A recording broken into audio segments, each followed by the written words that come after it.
All right, guys, so Warren Williams here. So welcome to my channel. If you've not seen any of my work before, welcome. If you have seen my work before, welcome back. And so today, as the subject of this title, I'm going to be talking about morning routines versus morning rituals. So there's a definition difference, okay? So routine is what is happening unconsciously, or what people call habitually. And so most people in the Western world have a morning routine, something that they do in the morning that just happens almost on autopilot. And so then the most successful people in the world have a morning ritual. And I want to just define the difference between the two, but also I want to start with my definition of success. So most people, when they talk about success, they see success as financial. And financial is a measure, a quantifiable measure of success. Now, what does that mean, quantifiable? Well, you either are successful financially or you're not, and there are numbers that can demonstrate that. So there's no doubt, there's no gray area. Typically, if you're making six figures a year, seven figures a year, income per month, you're in a profit gain, you're ascending in terms of how much money you're putting in month to month or year to year. Those are measurable and they're quantifiable. They are what I call the kind of reflection. It's a true reflection of you. Okay. So it's very quantifiable in a way. So, so going back to what I was saying, success isn't just monetary, even though monetary is a reflection of the effort you put in, the vibration you're at, the values that you stand for, and the consistency to showing up. Those are part of the attribute for financial success. But when I talk about success, there are other aspects to success. And so those other aspects are fulfillment, because many people are successful but unfulfilled. And we'll go into far more detail about this on another video when I talk about fulfillment versus success. So, success is fulfillment, finance, and there's contribution and all this sort of stuff. And so what we're talking about here is successful-minded people, and successful people typically have a ritual, and that's what separates them from the majority of people that are unconscious in their habitual interactions with themselves and their environments. So what are typically the 90% of the world that aren't in this bracket of high achiever or mover and shaker, change maker, whatever term you want to use? What are these 90% doing? Well, like I said, they're doing a morning, or they have a morning routine. And so I'll give you some definitions of what typically falls into the category of routine. So routine will typically be things such as you wake up, you go shower or have a bath, but typically most people are showering nowadays just because of time. And you brush your teeth, you have breakfast, you might watch a movie, you might watch the news, you'll rush off to work, you give yourself only enough time to get to work. Let's say you start at 9 o'clock in the morning, you might get up at 7:30, and that gives you just enough time to spend half an hour getting ready for work, eating some food, and traveling to your destination if you're not working from home. So that would be a morning routine.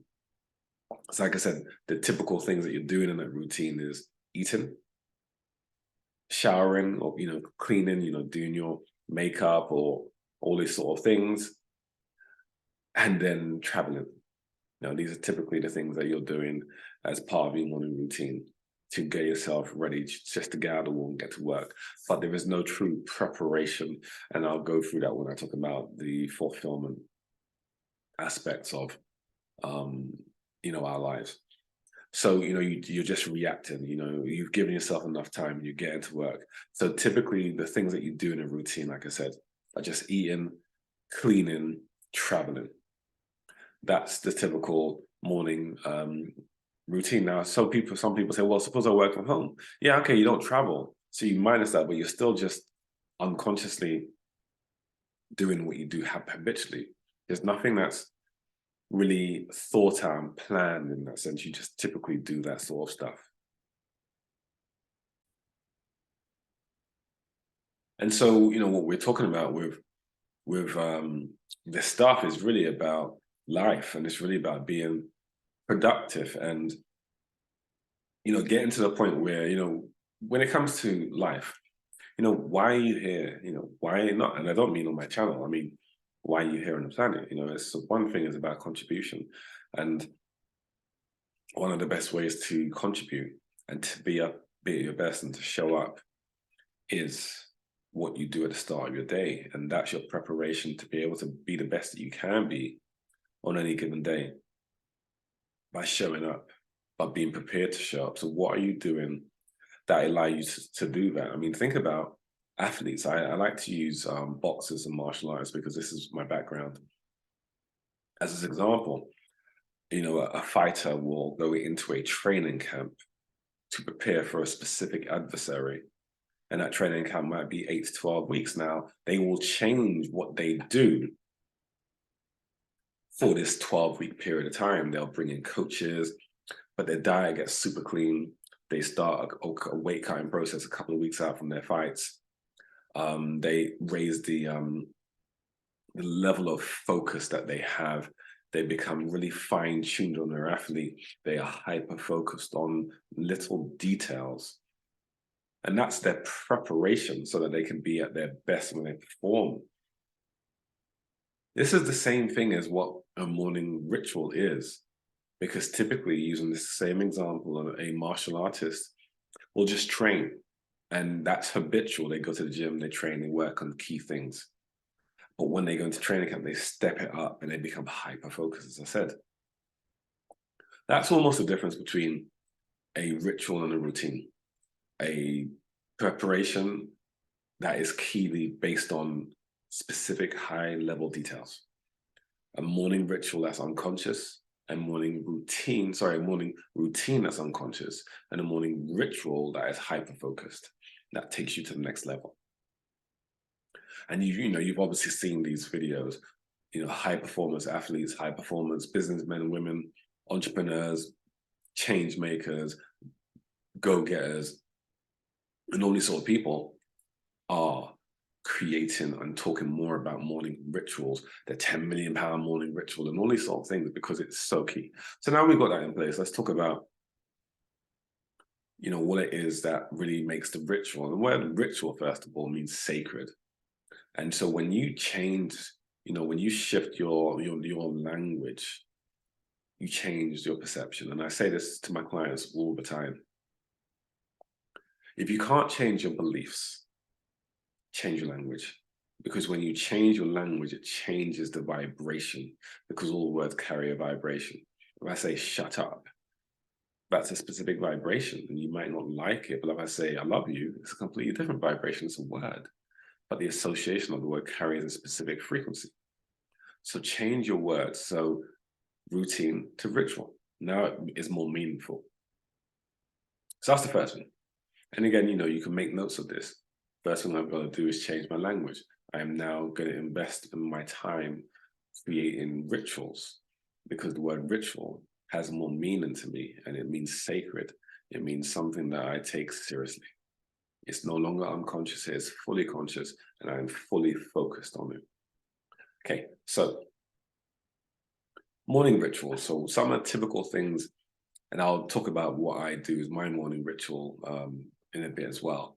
So some of the typical things that people do in morning rituals will be journaling. It's a really great thing to do.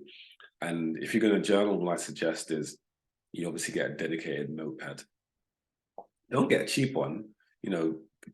Put investment into it, because again, it gives it meaning. Money creates currency, and currency is meaning. And if you disbelieve that, then I'd say to you, if you were to buy a very expensive pair of trainers, you would typically have a bit more respect for it. You clean it more often, you give it its own devoted box and all these sort of things. And the same with a car or house or whatever.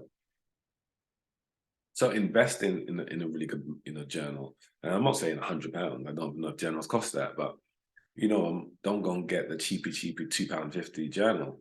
Get something that's like £15, like is bound in leather or vegan leather or whatever you want to do.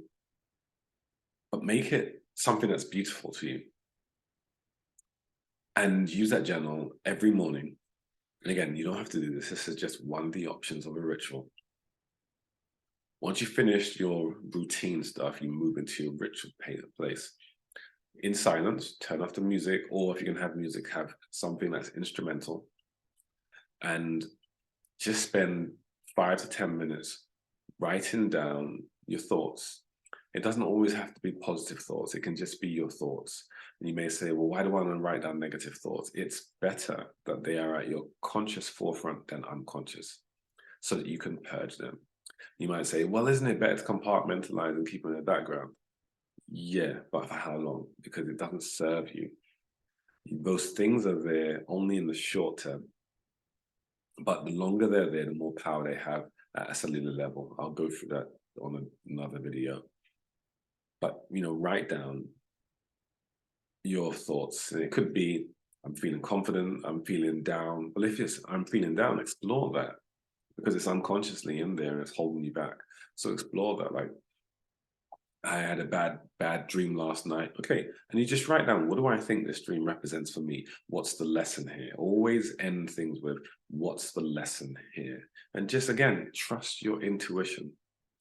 What is the lesson here? And it could be, my lesson here is to create more boundaries for myself. And my lesson is to separate myself from people that create negative thoughts around me or abuse me or talk down to me or don't champion me. You start journaling. I can't really go into it because there's so much to it and I can't do it justice in this video. But suffice to say, journaling opens up chambers in your mind of exploration that you start to communicate with yourself, because that's one of the things a lot of people don't do nowadays, is communicate with themselves. Okay, so again, 5-10 minutes. Another thing that you can do is having a cold shower. And for those of you who live in warmer countries, that's quite easy. Colder countries, yes, it's a bit more challenging.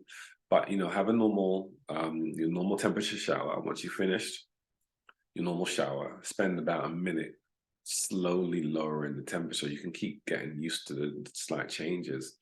Get it to lukewarm, feel comfortable with that, and then slightly colder, maybe the next day or a few days later. Because cold showers are really good. You may say, why? You've heard about cold showers. Well, whenever your body has not got enough heat, blood pulls towards the vital organs. Okay, so the priority of survival is a hierarchy. The vital organs are more important than, say, the muscles in your toes for survival. So whenever you have a cold shower, blood circulates all the heat into the internal organs. This is a parasympathetic response, which is survival. It's also rest and recovery. So because it's stress and because the blood is pulling inwards, that's parasympathetic. Whenever blood goes to the extremities, the arms and legs, that's a sympathetic response. Hence why you've heard the saying fight or flight. In the fight or flight response, blood is shunted to the arms and legs to allow you to fight or run away from the vital organs. That's sympathetic. Cold showers are doing the opposite. It's bringing blood back into the vital organs. So it's parasympathetic and it's rest, repair, recovery. So it improves your immunity. So that's really therapeutic. And, it doesn't have to be long, but typically around 2 minutes of that. That could be a morning ritual because it takes focus and commitment.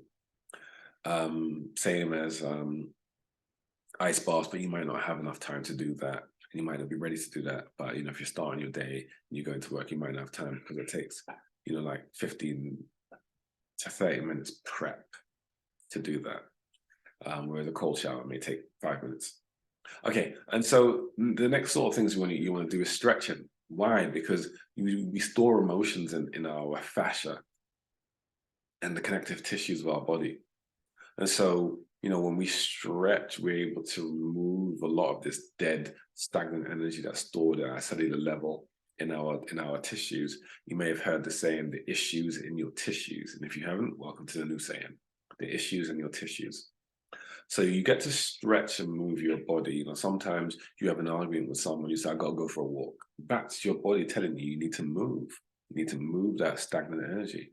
So, you know, go and find a good stretching routine. It could be 5 minutes long, but it's meaning you're moving your body. Another thing that you can do with morning rituals is breath work. Obviously, this is very popular. Spend 5 minutes a day. You can do your research and see what you can do as breath work techniques. But this is really good. Hyperoxygenates the brain, makes you more productive, more focused, helps to eliminate stress, because one of the things we do with stress is we hold our breath. So, you know, that's a great thing to do as well. Meditation, I always say to people, meditation is a step further because it takes a lot of focusing and letting go. But, you know, you can get a guided meditation. There's apps that you can download for that. I'm not going to promote any here, but, you know, there's good apps that you can get online. And you can just follow these guided meditations. They bring you into, you know, these alpha and theta brainwave states, which allow you to be calm and improve clarity.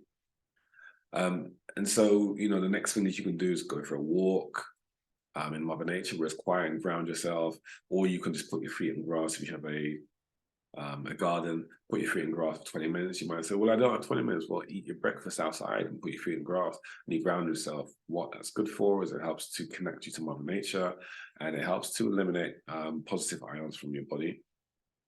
Positive ions aren't great, negative ions are. We build positive ions throughout the day through the EMFs and all the electromagnetic pollution. And by connecting our feet to grass or to nature, we help to pull that toxic residual radiation out of our body back into the earth. So we're cleansing our body. So it's really good, but also makes you feel connected to Mother Nature. So, you know, these are some of the typical examples of things that you can do. You figure out what works for you when it comes to these sort of things. You know, even if you do a 5-10 minute workout, is great. You know, you may say, I don't have weights in my house. You don't have to have weights to train. I mean, yes, there's yoga, there's Tai Chi, there's Qigong, there's body weight, or what's called in America calisthenics. You know, there's body weight exercises. You can even buy like a Bulgarian bag, and there's a myriad of exercises you can do, but with a Bulgarian bag. You can get ropes, you can get kettlebells. And I don't mean you have to get all of them. You can just get one piece of equipment and just start doing exercises. And if you do 5 minutes a day, you might say it's not enough. It's more than zero. Anything more than zero. And you're starting. And as you build your routine, it starts to get bigger. So let's talk about my routine, just to give you an example. When I started my morning, when I say routine, for me, that's ritual. Because it's just what I do now. It's so intrinsic within me. I don't want to think of it as a ritual anymore. It is a ritual, and I know it kind of goes against what I said to you at the start, but it's so habitual for me to do a ritual. It's my routine. That's what I mean.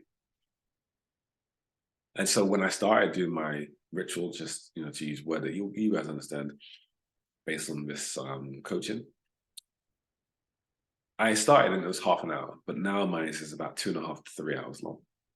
Now you build it over time. It doesn't have to be 3 hours, but over many years, I've gotten to a point where it's now 2.5 hours.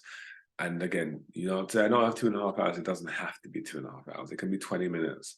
And yes, you will get benefits even if it's 20 minutes, because you're still going into a devoted state of self-connection. So mine's. So I when I wake up, typically around 6, I will first of all come downstairs and I will do some what I call alignment work, structural alignment for my body. I go from head to toe, always stretch from head to toe, because the body grows out of the head. The body grows out of the head. So when you're in a standing environment, you're hanging off your head from the head down. Okay, so it's always good to stretch from head to toe. So I do that for about 25 minutes or so. Once I finish that, I do stabilization exercises using things like Swiss balls, what people call exercise balls, you know, the big kind of inflated balls. So I'll do stabilization work for about 10 minutes or so to activate all the nervous system. And then I'll go into martial arts stuff. So again, my background is in martial arts.